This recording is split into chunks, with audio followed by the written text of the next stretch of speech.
માણસ તો પ્રેસિડેન્ટ થાય, માણસ તો ઉદ્યોગપતિ થાય, માણસ છે એ વૈજ્ઞાનિક થાય, માણસ કોઈ પણ કામ કરે, રાજકારણી થાય, પણ દરેકને એક શિક્ષક તો જોઈએ જ ઘડવા વાળો. એમને તો કોઈ નથી થતું. આજે જેને તમે સાયન્ટિસ્ટ ગણો છો એને કોઈક ટીચર તો મળ્યો જ હશે. આજે જેને તમે ઇન્ડસ્ટ્રીયાલિસ્ટ ગણો છો એને કોઈક ટીચર તો મળ્યો જ હશે. એટલે ટીચરની આ વેલ્યુ છે કે બીજા દરેક પ્રોફેશનની અંદર તમે તમારી જિંદગીમાં તમે એકેય સાયન્ટિસ્ટને મળો નહીં એવું બની શકે, પણ સાયન્ટિસ્ટ એકેય ટીચરને મળે નહીં એવું બની ન શકે. તમારી જિંદગીમાં તમે ભારતના રાષ્ટ્રપતિને ન મળી શકો એવું બની શકે, પણ ભારતના રાષ્ટ્રપતિ કોઈ શિક્ષક પાસે ભણ્યા ન હોય ને સીધા રાષ્ટ્રપતિ થઈ જાય એવું ન બની શકે.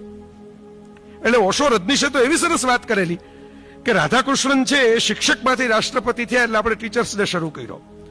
પણ ખરેખર તો ટીચર્સ ડે એવો મનાવવો જોઈએ કે માણસ રાષ્ટ્રપતિમાંથી રાજીનામું આપીને શિક્ષકનું કામ પસંદ કરે કે આના કરતા ઊંચું કામ શિક્ષક થવું છે.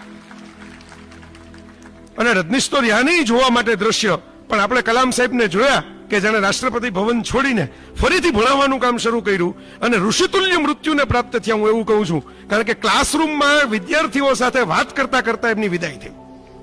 આનાથી સારું મૃત્યુ કેવી રીતે મળે કોઈ માણસને? સાત્વિક મૃત્યુ.